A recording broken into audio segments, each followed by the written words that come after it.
जी बिस्मिल्लाहिर्रहमानिर्रहीम, अस्सलाम वालेकुम, welcome to Al Farooq academy. I am doctor Baidur Rahman और आज हमने चैप्टर नंबर 22 का सेकंड लेक्चर स्टार्ट करना है। That is Mendel's laws of inheritance. Mendel ने दो लॉज दिए थे इनहेरिटेंस पे and he laid down the foundation of classical genetics. जो पहला लॉ था that is called as law of segregation, जो दूसरा लॉ है that is called law of independent assortment. दोनों आपने 10th क्लास में भी पढ़े हुए हैं, दोनों को हम डिटेल से इंशाल्लाह बारी बारी डिस्कस करेंगे। लेकिन पहले एक ब्रीफ सा इंट्रोडक्शन मेंडल के बारे में कि मेंडल कौन था। मेंडल का पूरा नाम था sir Grigor Johan Mendel. Sir का इसको खिताब दिया था 1882 से 1884 तक, यानी 1882 में इसकी date of year of birth है और 1884 में जो है ये वफात पा गया। यानी 1800 की बात हो रही है, यानी आज से 200 साल पहले की बात हो रही है। मेंडल खुद कौन था? ही वॉज अ प्रीस्ट, वो पादरी था। जिस तरह क्रिश्चियन के चर्चेज में फादर होते हैं जो उनको तबलीग करते हैं क्रिश्चियंस को और उनका मजहब पढ़ाते हैं, उस तरीके से पादरी था। But he was also a mathematician as well as a biologist. वो बायोलॉजिस्ट भी था और मैथमेटिशियन भी था, तभी तो उसने इतने सारे एक्सपेरिमेंट्स किए और लॉ दिए। अगर खाली पादरी होता, खाली प्रीस्ट होता, तो कैसे इतने एक्सपेरिमेंट्स कर सकता था। Mendel was a genius not a mental. Mental नाम उसका मेंडल का मेंटल लग रहा है, लेकिन वो था बड़ा इंटेलिजेंट। मेंडल ने क्या किया, अपना उसका मोनेस्ट्री गार्डन था, चर्च के बाहर उसका गार्डन था। ऐसा गार्डन जो चर्च के बाहर होगा, ऐसे गार्डन को बोलते हैं मोनेस्ट्री गार्डन। उस मोनेस्ट्री गार्डन में उसने एक प्लांट को चूज किया जिस प्लांट का नाम है pea plant. Why pea plant, why not rose, why not sunflower, why not tulip? उसने क्यों पी प्लांट का इंतखाब क्यों किया एक्सपेरिमेंट्स करने के लिए? उसकी उसने रीजंस दी कि why Mendel selected pea plant for experiments. और ये आपको बोर्ड में शॉर्ट क्वेश्चन भी आता है, why Mendel selected pea plant for experiment. Mendel ने इसलिए पी प्लांट को सिलेक्ट किया अपने एक्सपेरिमेंट्स के लिए because it was easy to cultivate.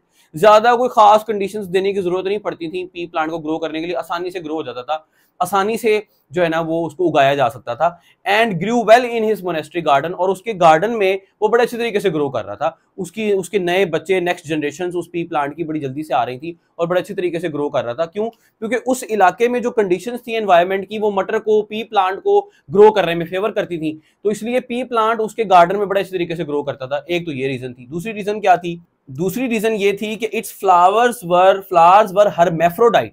इसके फ्लावर्स हरमैफ्रोडाइट थे।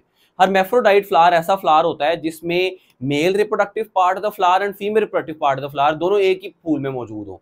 मतलब ये कि अगर यहाँ पे मैं ड्रॉ करूं कि अगर ये स्टिग्मा है, स्टिग्मा, स्टाइल और ओवरी है, तो ये तो फीमेल पार्ट हो गया, यहाँ पे ओव्यूल हो गया। तो अगर इसके पास एंथर भी है, पोलन ग्रेन्स भी हैं और ये स्टिग्मा ओव्यूल भी है, तो यहाँ से पोलन ग्रेन उड़ेंगे और यहाँ पे आके गिर जाएंगे, यानी सेल्फ पोलिनेशन हो सकती है। तो इसमें मेल रिप्रोडक्टिव पार्ट भी है और फीमेल रिप्रोडक्टिव पार्ट भी है। तो ऐसा फूल जिसमें दोनों हो, मेल रिप्रोडक्टिव पार्ट भी और फीमेल रिप्रोडक्टिव पार्ट भी हो, ऐसे फूल को क्या बोलते हैं? हरमैफ्रोडाइट। It's flowers were हरमैफ्रोडाइट। हरमैफ्रोडाइट होने का फायदा क्या है? हरमैफ्रोडाइट होने का फायदा यह है कि अगर एक फूल मेल होगा और एक फूल फीमेल होगा, तो वो मेल फूल पता नहीं उससे एंथर से पोलन ग्रेन्स उड़ के फीमेल तक पहुंच पाते हैं कि नहीं पहुंच पाते, उनकी पोलिनेशन होना, फर्टिलाइजेशन होना मुश्किल है। लेकिन अगर एक ही फ्लावर के अंदर मेल पार्ट भी है और फीमेल पार्ट भी है, तो उसी फ्लावर के पोलन ग्रेन उसी फ्लावर के स्टिग्मा पे गिर जाएंगे और सेल्फ पोलिनेशन हो जाएगी और सेल्फ फर्टिलाइजेशन हो जाएगी और उसकी नेक्स्ट जनरेशन आना बड़ा आसान हो जाएगा। तो मेंडल ने क्या कहा कि मैंने पी प्लांट इसलिए सिलेक्ट किया because it flowers were hermaphrodite and it was self fertilizing. तो सेल्फ फर्टिलाइजिंग ही हुआ ना ऑटोमेटिकली, जब इसके पास मेल भी है, फीमेल पार्ट भी है, तो इसके पोलन ग्रेन उड़ेंगे, यहाँ पे इसके स्टिग्मा पे गिर जाएंगे, तो सेल्फ पोलिनेशन होगी, सेल्फ फर्टिलाइजेशन होगी, सेल्फ फर्टिलाइजिंग होगी। तो जो इसके फूल थे पी प्लांट के, they were self fertilizing, but cross fertilization can also be possible. Self fertilizing था but cross fertilization can also be done. वो कैसे?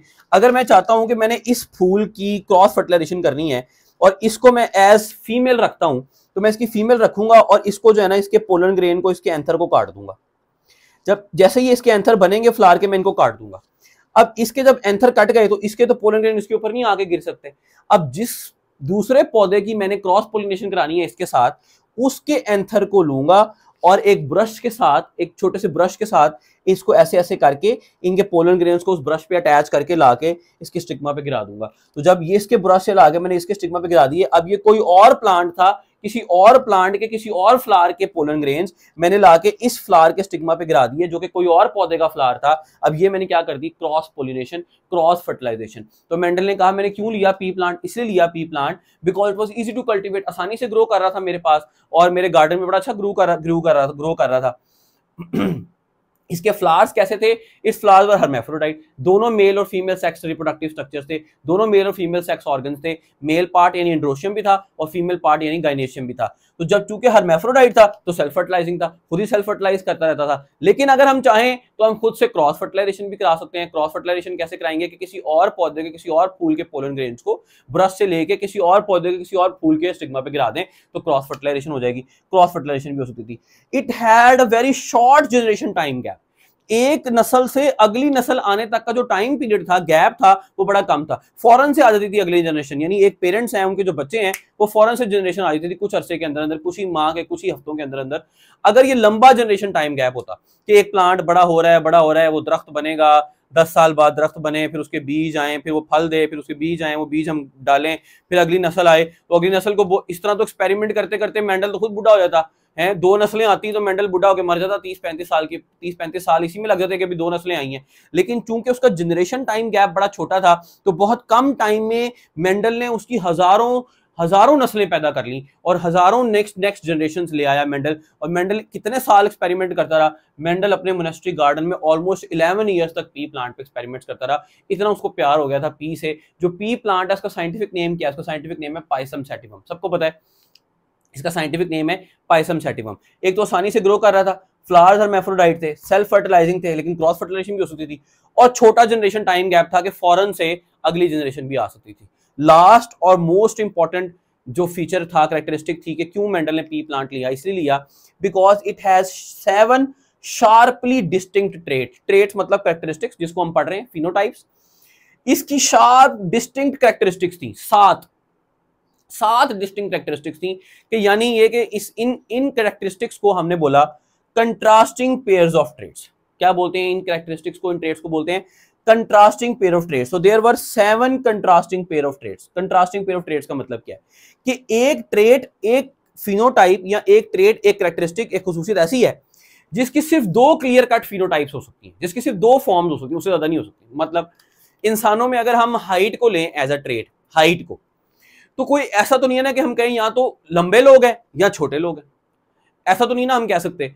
लंबे भी हैं, उनसे छोटे भी हैं, उनसे छोटे भी हैं, उनसे छोटे भी हैं, उनसे छोटे भी हैं, बहुत छोटे भी हैं, बोने भी हैं, बहुत लंबे भी हैं, आलम चन्ना की तरह के। इसका मतलब ये कि एक रेंज ऑफ फिनोटाइप्स आ रही है, एक रेंज ऑफ फॉर्म्स आ रही है, कोई क्लियर कट 2 फॉर्म्स नहीं है। लेकिन पी प्लांट में ऐसा नहीं था। पी प्लांट में क्या था? या तो पौधा लंबा होगा या छोटा होगा, या तो पी प्लांट में जो है ना वो पौधा, प्लांट हाइट लंबा होगा, टॉल होगा या शॉर्ट होगा, यानी ये क्लियर कट फिनोटाइप है 2। तो इस तरह 7 कंट्रास्टिंग पेयर ऑफ ट्रेट्स को मेंडल ने पढ़ा। जो 7 कंट्रास्टिंग पेयर ऑफ ट्रेट्स क्यों कह रहे हैं? कंट्रास्ट का मतलब होता है, कंट्रास्ट तो वैसे कहते हैं कि ना तो कंट्रास्ट बिल्कुल ऑपोजिट होता है, ना कंट्रास्ट बिल्कुल सेम होता है। जिस तरह हम कहते हैं यार आप लाइट कलर की, डार्क कलर की पैंट पहने तो लाइट कलर की शर्ट पहन लें, तो ये कंट्रास्ट बन गया। लेकिन यहाँ पर कंट्रास्ट का मतलब है ऑपोजिट। यहाँ पर कंट्रास्ट का मतलब है बिल्कुल एक दूसरे से ऑपोजिट के, यहाँ या तो ये होगा या ये होगा। मतलब ये कि ऐसा नहीं है कि पी प्लांट एक टॉल है, वो एक उससे छोटा है, एक उससे छोटा है, एक उससे छोटा है, ऐसा नहीं है। तो पी प्लांट टॉल होगा या शॉर्ट होगा। तो ये 2 क्लियर कट फॉर्म्स आ गई, इसके अलावा तीसरी कोई फॉर्म नहीं है। तो इसे बोला कंट्रास्टिंग पेयर ऑफ ट्रेट। क्या बोला? Contrasting pair of trait. इस तरह 7 शार्पली डिस्टिंक्ट ट्रेट्स थी जो मेंडल ने पढ़ी, 7 कंट्रास्टिंग पेयर ऑफ ट्रेट्स जो पढ़ी, जो मैंने यहां पे लिखी है। मेंडल ने क्या क्या पढ़ा? ही स्टडीड सीड शेप यानी मटर के दाने की शेप, सीड कलर उसका कलर, पॉड शेप फली की शेप, पॉड मींस फली, जो फलियां, जो फली होती है मटर की, जो कि ऐसे करके ये ऐसे फली होती है और फिर उसको हम छीलते हैं और उसके अंदर से फिर मटर निकलते हैं, ठीक है। तो ये पॉड मींस फली, पॉड कलर फली का कलर, पॉड शेप फली की शेप, फ्लावर कलर फूल का रंग क्या होगा, फ्लावर पोजीशन, फ्लावर लगा कहां पे होगा, प्लांट हाइट कि प्लांट छोटा है कि बड़ा है। ये 7 contrasting pair of traits Mendel ने पढ़ी। कौन कौन सी? Seed shape seed colour, pod shape pod colour, flower colour flower position और प्लांट हाइट। बुक में ये थोड़ी ऊपर नीचे करके लिखी है, मैंने आपके याद करने की आसानी के लिए इनको ऐसे मिला के लिख दिया है कि दोनों सीड, फिर दोनों पॉड, फिर दोनों flower. Seed shape seed colour, pod shape pod colour, flower position और आखिरी में प्लांट हाइट, ठीक है। अब अगर आप इसको देखो तो इन 7 की 7 जो ट्रेट्स थी इनकी 2 क्लियर कट फॉर्म्स थी, 2 क्लियर कट फॉर्म्स थी, इसलिए हमको उनको बोला कंट्रास्टिंग पेयर ऑफ ट्रेट्स। मतलब ये कि जो सीड शेप है, या तो सीड राउंड होगा, या फिर सीड रिंकल्ड होगा। आप लोगों ने जो है ना वो मटर के दाने देखे हुए हैं, जो मटर के दाने देखे हैं आप, देखते हैं मटर कुछ होते हैं बड़े स्मूथ होते हैं, मटर गोल होते हैं, राउंडेड होते हैं, कुछ जो टोए टिब्बे पड़े होते हैं, ऐसा लगता है ये बूढ़े हो गए, जिस तरह बूढ़े होकर झुरियां नहीं पड़ जाती उस तरह से मटरों को भी झुर्रियां पड़ी होती हैं, तो जिनको झुर्रियां पड़ी नहीं है वो रिंकल्ड, और जो स्मूथ है वो राउंड। मटर का सीड कलर येलो भी हो सकता है, ग्रीन भी हो सकता है। पॉड शेप इन्फ्लेटेड, कुछ फलियां जब आप देखते हैं तो वैसी फूली फूली सी होती हैं, उनको जैसे ही आप एक तरफ से छीलते हैं तो वो पूरी की पूरी खुल जाती है फली, और उसमें से आप मटर निकाल लेते हैं। मगर कुछ फलियां ऐसी होती हैं जो ना ऐसे करके यूं मटरों के साथ ऐसे दबी होती हैं फलियां, और इनको छीलना भी बड़ा मुश्किल होता है। तो जो ऐसे टाइटली मटर के साथ फली आई हो उसे बोलते हैं कंस्ट्रिक्टेड पॉड। जो पूरी फूली फूली हो, एक तरफ से खोलो पूरी खुल जाए, वो इन्फ्लेटेड पॉड। और जिसमें ऐसे मटरों के साथ साथ स्किन चिपकी हुई हो उसे क्या बोलेंगे? Constricted pod. पॉड का कलर क्या होगा? या ग्रीन होगा या येलो। फ्लावर का कलर या पर्पल होगा या व्हाइट। फ्लावर की पोजीशन या एक्सियल होगी या टर्मिनल। ये मैं आपको बता देता हूं कि एक्सियल और टर्मिनल का क्या मतलब है। ये तो आपको पता चल गया ना कि ग्रीन होगी या येलो, ये तो पता चल गया। इन्फ्लेटेड कंस्ट्रिक्टेड पता चल गया, पर्पल और व्हाइट भी पता चल गया। यहाँ तो फ्लावर्स पर्पल कलर के होंगे या व्हाइट कलर के होंगे। मतलब ये क्या मतलब बात बता रहा हूँ, पर्पल कलर के व्हाइट होंगे, मतलब ये नहीं कि एक ही पौधे के ऊपर यहाँ पर्पल होंगे या व्हाइट होंगे, नहीं, यहाँ तो पौधे के ऊपर सारे फूल पर्पल होंगे, या पौधे के ऊपर सारे फूल व्हाइट होंगे। या ऐसा पौधा होगा इसके सारे के सारे सीड्स राउंड होंगे, या एक ऐसा पौधा होगा इसके सारे के सारे सीड्स रिंकल्ड होंगे। एक ऐसा पौधा होगा उसके सारे के सारे सीड्स ग्रीन होंगे, एक ऐसा पौधा होगा उसके सारे के सारे सीड्स येलो होंगे। ये नहीं कि एक ग्रीन निकल रहा है, एक येलो निकल रहा है, एक राउंड निकल रहा है, एक कंस्ट्रिक्टेड निकल रहा है, ऐसे नहीं, ठीक है। और एक्सियल और टर्मिनल में डिफरेंस क्या है? एक्सियल और टर्मिनल में डिफरेंस मैं आपको यहाँ पे एक्सप्लेन कर देता हूँ दोबारा से, यहाँ पे डायग्राम बनाने की जगह है। अगर ये एक प्लांट की ब्रांच है और ये एक उसकी ब्रांच है, तो ये दोनों के एंगल के दरमियान का जो एंगल है ना, दोनों ब्रांचेस के दरमियान का, इसको बोलते हैं एक्सिस। अगर यहां से कोई फूल निकल रहा है तो ऐसे फ्लावर को बोलेंगे एक्सियल फ्लावर। और अगर ब्रांच के एंड पर, जहां पे ब्रांच एंड हो रही है वहां पे एंड पे जाके कोई फूल लग रहा है तो इसको बोलेंगे टर्मिनल फ्लावर। टर्मिनल मतलब एंड का, टर्मिनल टर्मिनेट से निकला वर्ड, एंड का।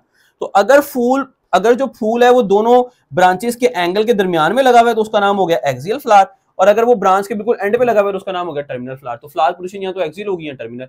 प्लांट हाइट या तो टॉल होगा या शॉर्ट। तो ये 7 कंट्रास्टिंग पेयर ऑफ ट्रेट्स थी जो मेंडल ने पढ़ी। अब इन 7 में जो मैंने लेफ्ट साइड पे लिखी हैं ट्रेट्स, ये डोमिनेंट है, और जो ये राइट साइड पे लिखी हैं ये रिसेसिव है। डोमिनेंट रिसेसिव क्या होती हैं, कैसे पता चला था, ये आगे पता चलेगा, लेकिन चूंकि मैंने लिखी है और साथ ही मैं आपको बताना चाह रहा हूं कि जो लेफ्ट साइड पे लिखी है ये सारी डोमिनेंट है और जो राइट साइड पे लिखी है सारी रिसेसिव है। ये एमसीक्यू में कोई भी एक आ सकती है, या कोई भी एक तरह का क्रॉस हमारी बुक में दिया हुआ है, किसी और का भी क्रॉस पूछा जा सकता है कि बताओ इसका क्या बनेगा, तो फिर आप कहते हैं जी आउट ऑफ सिलेबस आ गया, हालांकि आउट ऑफ सिलेबस नहीं आया, आपको आना चाहिए था, ठीक है। तो लेफ्ट साइड वाली यानी राउंड डोमिनेंट है, येलो कलर डोमिनेंट है, सीड का कलर कौन डोमिनेंट है? येलो। तो हम जो खाते हैं मटर वो तो ग्रीन है। तो ये क्या चक्कर हुआ? असल में चक्कर ये था कि जो येलो सीडेड मटर थे ना, उनका टेस्ट थोड़ा सा अजीब सा था। जो ग्रीन कलर वाले मटर थे उनका टेस्ट बड़ा मीठा था और बड़े मजे के थे। तो हमने ग्रीन कलर वाले प्लांट्स को ही सेल्फ फर्टिलाइज करने दिया, और ग्रीन वाले मटर ही आज हमारे पास आ रहे हैं। लेकिन 200 साल पहले येलो कलर के मटर भी थे और ग्रीन कलर के मटर भी थे, और येलो कलर डोमिनेंट था, ठीक हो गया।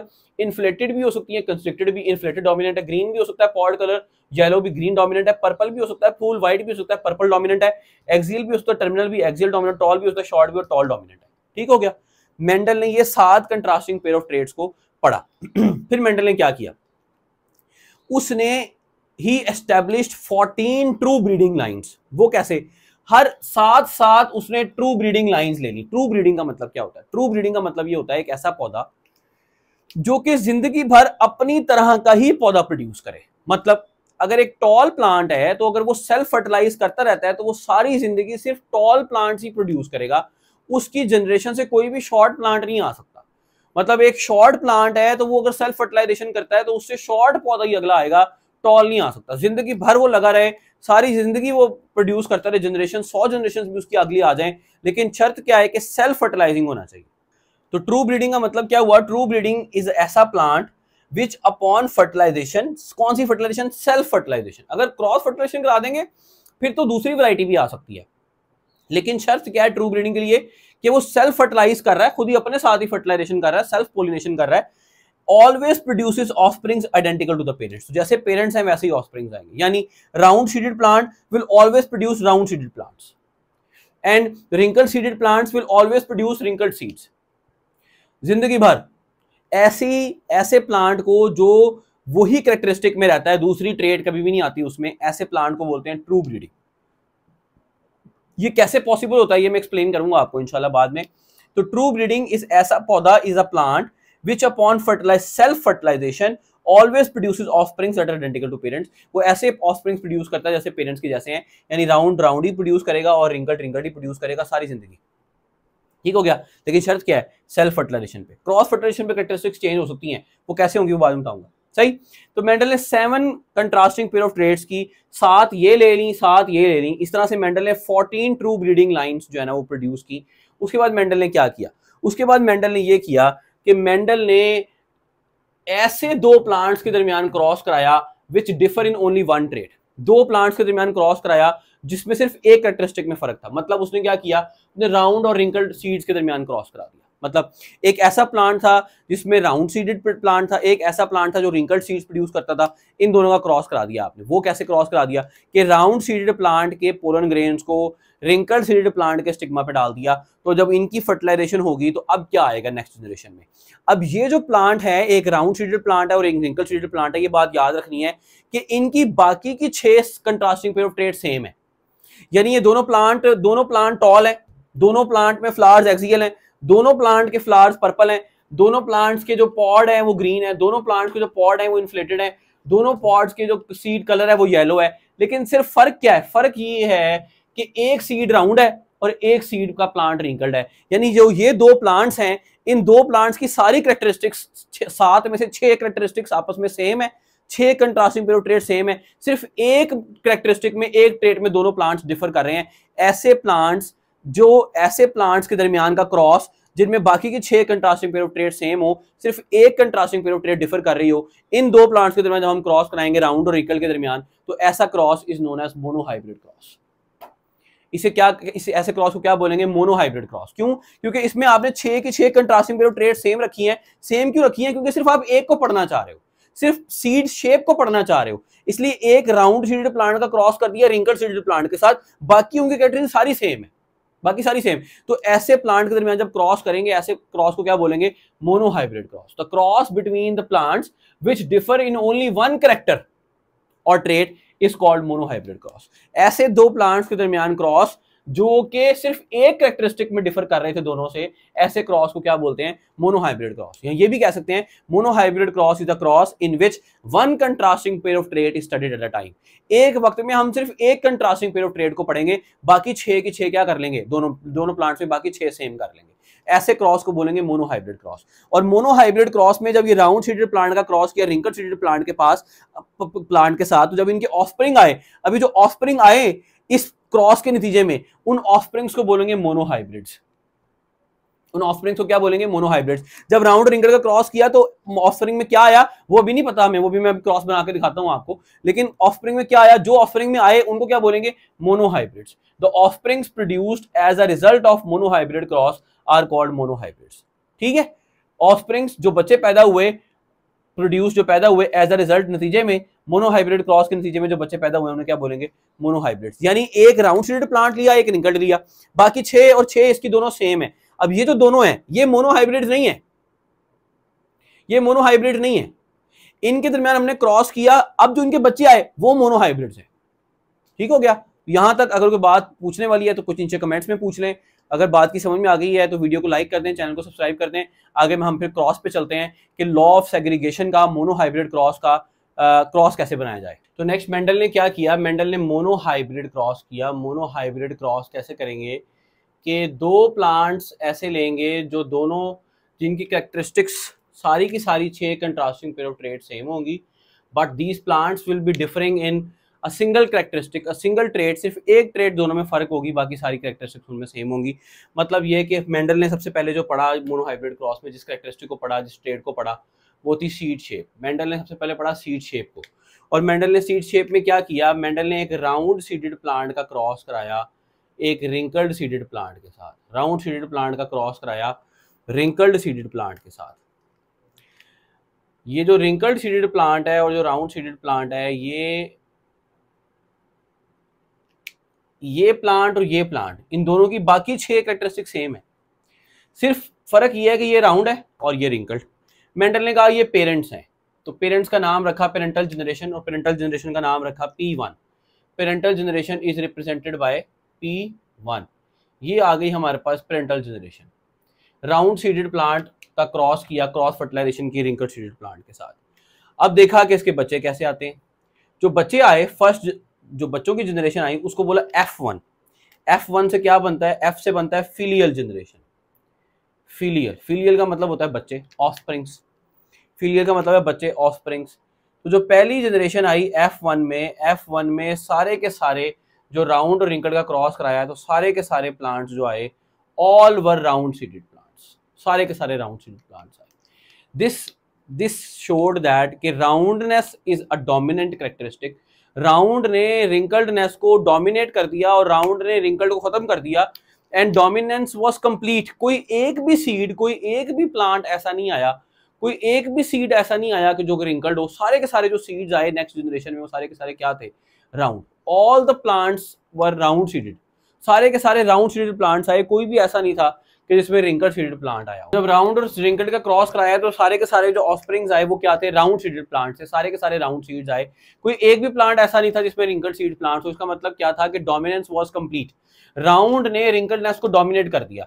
तो जो ट्रेट, जो कैरेक्टरिस्टिक F1 में आई, मेंडल ने कहा कि यार दिस इज डोमिनेंट ट्रेट, यानी राउंड ने रिंकलनेस को डोमिनेट कर दिया है।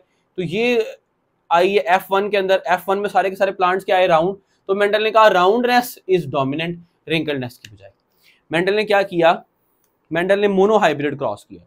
मोनोहाइब्रिड क्रॉस में क्या किया? उसने true breeding round seeded plant का क्रॉस कराया true breeding wrinkle seeded plant के साथ। ट्रू ब्रीडिंग का मतलब क्या था कि ये पौधा हमेशा सेल्फ फर्टिलाइजेशन पे राउंड सीडेड प्लांट ही प्रोड्यूस करता था और रिंकल सीड्स वाला रिंकल ही प्रोड्यूस करता था। इन दोनों का जब आपस में क्रॉस कराया तो इस क्रॉस को बोला मोनोहाइब्रिड क्रॉस। क्यों बोला मोनोहाइब्रिड क्रॉस? क्योंकि सिर्फ हम एक कंट्रास्टिंग पीरियड ट्रेट को डिफर कर रहे हैं, बाकी 6 कंट्रास्टिंग पीरियड ट्रेट्स दोनों पौधों में सेम है और सिर्फ एक कैरेक्टरिस्टिक को, एक ट्रेट को हम पढ़ रहे हैं एक वक्त में, इसलिए इस क्रॉस का नाम रखा मोनोहाइब्रिड क्रॉस। जब राउंड सीडेड प्लांट का रिंकल सीडेड प्लांट का क्रॉस कराया तो F1 में सारे के सारे सीड्स क्या आए? सारे के सारे प्लांट्स क्या आए? राउंड सीडेड प्लांट्स आए F1 में।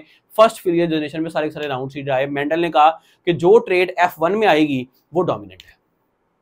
इसी तरीके से मेंडल ने बाकी सारी कैरेक्टरिस्टिक्स का भी क्रॉस कराया। बाकी मतलब क्या? मेंडल ने ट्रू ब्रीडिंग टॉल प्लांट का क्रॉस कराया ट्रू ब्रीडिंग शॉर्ट प्लांट के साथ। तो F1 में जो कैरेक्टरिस्टिक आई वो सारे के सारे टॉल आ गए प्लांट। इसका मतलब टॉल क्या थी? डोमिनेंट थी, और जो शॉर्ट प्लांट थे वो क्या थे? रिंकल्ड थे। इसी तरीके से मेंडल ने पर्पल कलर्ड फ्लावर के ट्रू ब्रीडिंग का क्रॉस कराया व्हाइट कलर प्लांट्स के साथ। तो जो F1 में आए वो सारे के सारे पर्पल फ्लावर आ गए। इसका मतलब मेंडल ने कहा कि पर्पल कलर जो फ्लावर का है वो डोमिनेंट है। इस तरीके से मेंडल को पता चला कौन सी ट्रेट डोमिनेंट है और कौन सी रिसेसिव है। जो सी ट्रेट F1 में आई वो क्या थी? डोमिनेंट। अब मेंडल यहाँ पे बाज नहीं आया। मेंडल ने क्या किया कि जो ये राउंड सीडेड प्लांट्स आए F1 के, इसने इस F1 को सेल्फ फर्टिलाइज करने दिया। ये तो पहले क्रॉस फर्टिलाइज किया ना, राउंड सीडेड प्लांट और था, रिंकल्ड और था, एक के पोलन ग्रेन लाके दूसरे पे डाल दिए। ये तो क्रॉस फर्टिलाइजेशन हुई। फिर मेंडल ने क्या किया कि जो F1 प्लांट है उसको सेल्फ फर्टिलाइज करने दिया। मेंडल ने कहा कि इसी प्लांट के पोलन ग्रेन इसी प्लांट के स्टिग्मा पे गिर जाएं और फिर देखते हैं कि क्या हुआ। यानी ये राउंड का क्रॉस राउंड के साथ, ये जो राउंड सीडेड प्लांट्स आए इनका जो क्रॉस है इन राउंड सीडेड प्लांट्स का क्रॉस हुआ इन राउंड सीडेड प्लांट के साथ ही। अब जब ये प्लांट्स का क्रॉस हुआ तो जो नेक्स्ट जनरेशन आई उसको बोला F2। अभी जो F2 आई इसमें क्या हुआ? इसमें 3 पौधे जो हैं वो 4 में से राउंड आए और एक पौधा 4 में से रिंकल्ड आया। यानी किस रेशो में आए राउंड और रिंकल्ड? इन 3:1। 3:1। ये क्या हिसाब था? ये मेंडल को तब नहीं पता था, लेकिन अब चूंकि हमें पता है तो मैं आपको ये लिख के दिखा देता हूं। राउंडनेस आई थी F1 में, तो इसका मतलब राउंडनेस डोमिनेंट थी। तो जो ट्रेट डोमिनेंट होती है उसकी अलील को हम कैपिटल से लिख लेते हैं। तो मैंने राउंडनेस की जीन लिख ली कैपिटल R कैपिटल R। हर इंडिविजुअल में एक जीन की 2 अलील्स होती हैं, तो मैं लिख लिया कैपिटल R कैपिटल R। और रिंकलनेस में को हमने रिप्रेजेंट कर दिया स्मॉल r से। ठीक है। अब जब गमीट्स बनते हैं तो म्यूसिस होती है। जब म्यूसिस होती है तो एक गमीट आधे क्रोमोसोम एक में चले जाते हैं, आधे क्रोमोसोम एक में चले जाते हैं। तो इसी तरीके से अलील सेपरेट होगी, एक गमीट में एक चलेगी, एक गमीट में एक चलेगी।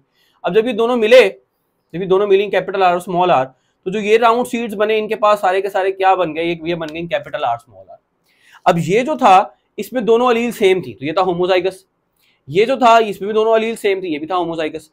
लेकिन जब इसकी गमीट्स बने तो कैपिटल R बने, जब इसके बने तो उसके बने स्मॉल r। तो जब दोनों मिले कैपिटल R और स्मॉल r, तो जो ये वाला राउंड सीड आया हमारे पास F1 के अंदर, ये है तो राउंड फिनोटाइप से, लेकिन जीनोटाइप में ऐसा नहीं है, बल्कि ये हेट्रोजाइगस है, एक कैपिटल आर है, एक स्मॉल आर।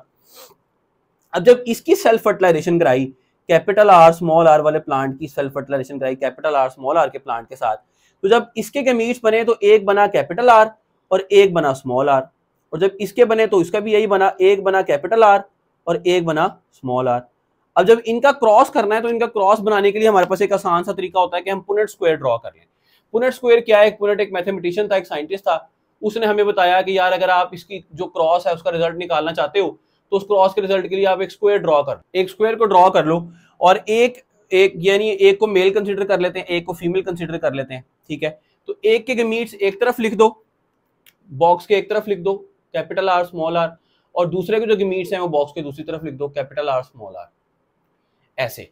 अब हमें कैसे पता चलेगा कि कितने बॉक्सेस बनेंगे? जितने गमीट्स होंगे ना उनको आपस में मल्टीप्लाई कर लेना है। अगर दो दो गमीट्स हैं 2 × 2 4, तो 4 खाने बनेंगे। अगर 4 गमीट्स हैं इधर, 4 गमीट्स हैं इधर, तो 4 × 4 16, तो 16 बॉक्सेस बनेंगे। हमें कैसे पता चलेगा पुनेट स्क्वायर में कितने बॉक्सेस बनेंगे? क्योंकि हमने देखना गमीट्स कितने हैं, जितने गमीट्स होंगे उनको आपस में मल्टीप्लाई कर लेना। 2 गमीट्स ये 2 ही है, 2 × 2 4, 4 बन गए। अब इसको लिखना कैसे है? इसको इससे मिलाना इधर लिखना है, इसको इससे मिलाना इधर लिखना है, इसको इससे मिला के इधर लिखना है, इसको इससे मिला के इधर लिखना है। तो अभी जब आई जीनोटाइप आई तो क्या आया? कैपिटल आर कैपिटल आर, ये आया कैपिटल आर स्मॉल आर, ये भी आया कैपिटल आर स्मॉल आर, और ये आखिरी बना स्मॉल आर स्मॉल आर। तो ये स्मॉल आर आया, ये था रिंकल्ड, ये आ गया रिंकल्ड। और जो बाकी 3 थे, ये जो बाकी 3 है ये आ गए राउंड।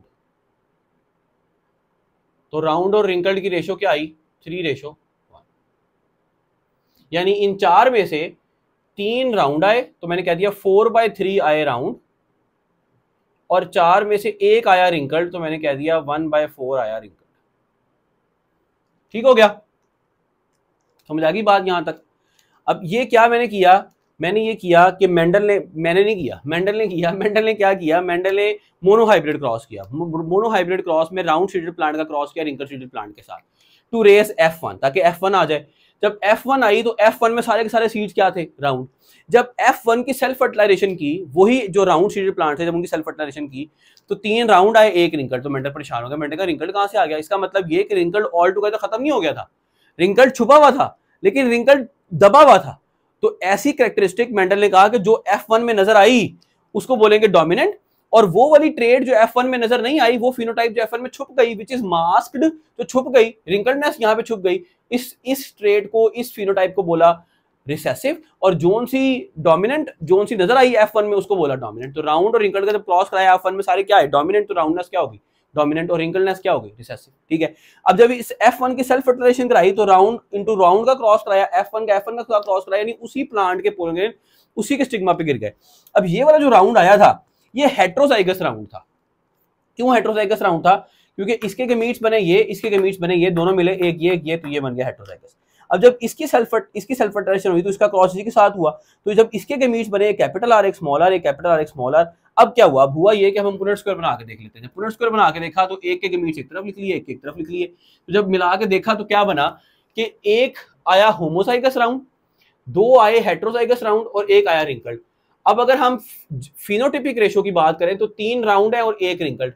लेकिन अगर हम जीनोटिपिक रेशो की बात करें, जीनोटाइप के लिहाज से एक जो आया है वो आया है होमोजाइगस राउंड, 2 आए हैं हेट्रोजाइगस राउंड, और 1 आया है होमोजाइगस रिसेसिव। ठीक है। तो जो जीनोटिपिक रेशो है ये क्या बनी? ये बनी 1:2:1। अब मेंडल यहां पे भी बाज नहीं आया। मेंडल ने क्या किया? मेंडल ने इन प्लांट्स की सेल्फ फर्टिलाइजेशन की, F2 वाले प्लांट्स की सेल्फ फर्टिलाइजेशन की टू रेज F3। ये जो हमारे पास आई है क्या आई है? F2। इस F2 की सेल्फ फर्टिलाइजेशन की टू रेज F3। मेंडल ने क्या बताया? मेंडल ने कहा 1/3 of F2 rounds produce only rounds. 1/3 यानी ये भी राउंड है, ये भी राउंड है, ये भी राउंड, 3 राउंड हो गए। इनमें से इसकी बात करें, अब अगर हम इसकी सेल्फ फर्टिलाइजेशन करें, कैपिटल आर वाले की सेल्फ फर्टिलाइजेशन करें, तो ये इसके गमीट्स बन गए कैपिटल आर, दोनों ही कैपिटल आर बन गए। ठीक है। इसके भी यही बन गए कैपिटल आर, जब इनको मिलाएंगे तो कोई भी मिला लें तो आना तो यही है, कैपिटल आर कैपिटल आर। यानी इन प्लांट्स की जो सेल्फ फर्टिलाइजेशन हुई तो इन तीन में से 1/3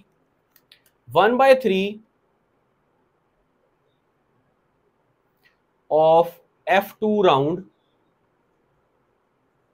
प्रोड्यूस्ड ओनली राउंड, उन्होंने सिर्फ राउंड सीडेड प्लांट्स प्रोड्यूस किए। लेकिन दूसरी तरफ जो ये वाले दो हैं तीन में से, while 2/3 of F2 round produced both round and wrinkled, उन्होंने राउंड भी प्रोड्यूस किए और रिंकल्ड भी प्रोड्यूस किए इन 3:1। उन्होंने राउंड और रिंकल्ड दोनों प्रोड्यूस किए इन 3:1। वो कैसे? 1/3 of F2 round produced only round, ठीक है, हाँ ठीक है, तीन राउंड थे, उनमें से ये वाले की बात कर रहे हैं, इसने सिर्फ राउंड प्रोड्यूस किए। जब इसकी F2 की सेल्फ फर्टिलाइजेशन की तो ये आई F3, तो F3 में सारे के सारे क्या है? राउंड, सारे पौधे राउंड। छोटी आर है ही कहीं नहीं, रिंकल्ड आ सकता है नहीं, स्मॉल आर है ही नहीं, सारे के सारे राउंड।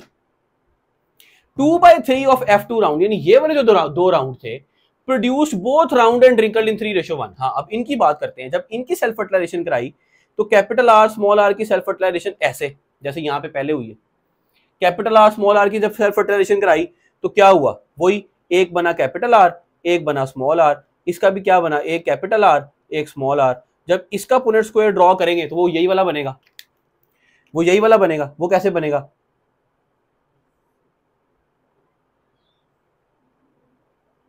एक तरफ कैपिटल आर स्मॉल आर लिख लो, एक तरफ कैपिटल आर स्मॉल आर लिख लो। अब इनको मिला लो, capital R capital R, capital R small R, capital R small R, small R small R. कहता है कि जब इनकी इन दो की, तीन में से इन दो की F2 की जब सेल्फ फर्टिलाइजेशन की तो इससे जो F3 के प्लांट्स आए they produce both round and wrinkled in 3:1। हाँ, ये 3 राउंड आए और एक ये रिंकल्ड आया, तो ये 3:1 में आ गए राउंड रिंकल्ड। ठीक है, तो क्या उसने कहा? उसने कहा कि भाई he self fertilized F2 generation to raise F3। अब F2 में 3 राउंड थे, एक ये और एक ये। उसमें से जो ये वाला राउंड था 1/3, इन तीनों में से ये वाला जो राउंड था 1/3 of F2 round produced only round, उन्होंने राउंड ही प्रोड्यूस किया सिर्फ। देख लो आपस में क्रॉस किया, राउंड ही आते जा रहे हैं। while 2/3 ऑफ F2 राउंड, लेकिन ये वाले जो दो राउंड थे इन्होंने क्या प्रोड्यूस किया? जब इनकी F2 की सेल्फ फर्टिलाइजेशन की तो F3 आई, तो इनकी जब सेल्फ फर्टिलाइजेशन की जो F3 आई they produce both round and wrinkled in 3:1। तो उन्होंने दोनों प्रोड्यूस किए, राउंड भी और रिंकल्ड भी 3:1 में। ठीक है, और आखिरी क्या रह गया? ये वाला, जब इसकी सेल्फ फर्टिलाइजेशन की इसने कहा, एक तो ये बात होगी 1/3 of the F2 round produced only round, दूसरी बात क्या हो गई? 2/3 of F2 round produce both round and wrinkled in 3:1, और आखिरी बात क्या हो गई कि F2 राउंड, F2 रिंकल्ड, आखिरी क्या रह गए? F2 wrinkled produced only wrinkled, F2 wrinkled produced only wrinkled. जो F2 के रिंकल्ड थे उन्होंने सिर्फ रिंकल्ड सीड्स प्रोड्यूस किए। ऑब्वियस ही बात है, ऐसे ही होगा। मतलब अगर स्मॉल आर का क्रॉस कराएंगे स्मॉल आर के साथ, तो इसके गेमीट्स बन गए स्मॉल आर, इसके भी बन गए स्मॉल आर, दोनों को मिला लें क्या आया? स्मॉल आर, सारे के सारे रिंकल्ड ही आएंगे। कैपिटल आर है ही नहीं, राउंडनेस कैसे आ सकती? नहीं ना आ सकती। तो ये बात होगी।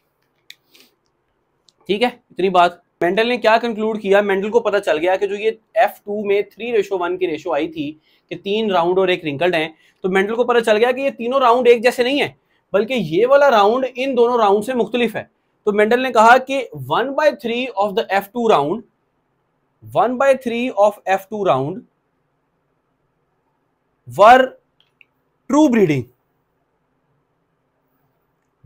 Breeding like P1। वो पेरेंट्स की तरह के थे, ट्रू ब्रीडिंग थे, यानी जो तीन में से एक था ये वाला, ये पेरेंट्स की तरह का था, P1 वाला देखो नहीं है। और जो रिमेनिंग 2/3 ऑफ राउंड्स हैं, 2/3 ऑफ F2 राउंड, ये कैसे थे? दे वर मोनोहाइब्रिड्स, ये मोनोहाइब्रिड्स थे, दे वर मोनोहाइब्रिड्स। वो मोनोहाइब्रिड्स कैसे आए थे? ये वाले, कैपिटल आर स्मॉल आर। तो उसने कहा कि जो ये 3 राउंड आए हैं मेरे पास F2 में, ये तीनों के तीनों राउंड एक जैसे नहीं है, बल्कि 1/3 of F2 round is like one of the parents. True breeding, capital R की ये सेल्फ फर्टिलाइज करता रहेगा, ये सारी जिंदगी राउंड ही देगा। while 2/3 of F2 rounds were monohybrids. इनके क्रॉस से जो आया कैपिटल आर स्मॉल आर, अब अगर ये capital R small R self fertilize करेगा तो ये सारी जिंदगी राउंड देगा नहीं, बल्कि जब ये सेल्फ फर्टिलाइज करेगा कैपिटल आर स्मॉल आर तो ये 3:1 में देगा राउंड और रिंकल्ड। ठीक है, तो ये मेंडल ने कंक्लूड किया। लेकिन मेंडल की इंटरप्रिटेशन क्या थी? मेंडल को ये सारी बात नहीं पता था कि कैपिटल आर क्या है, स्मॉल आर क्या है, जीन्स क्या है, एलील्स क्या है, मेंडल को ये बात कुछ नहीं पता थी। तो मेंडल इंटरप्रिटेशन का जो टॉपिक बुक पे लिखा हुआ है उससे ऊपर तक हमने ये पढ़ लिया। अब नेक्स्ट हम मेंडल इंटरप्रिटेशंस देखेंगे, मेंडल ने इसको कैसे इंटरप्रेट किया कि क्या बात है सारी, और फिर लॉ की डेफिनेशन क्या दी, that is law of segregation. वो हम डेफिनेशन मेंडल इंटरप्रिटेशन में पढ़ेंगे। ठीक है, थैंक यू।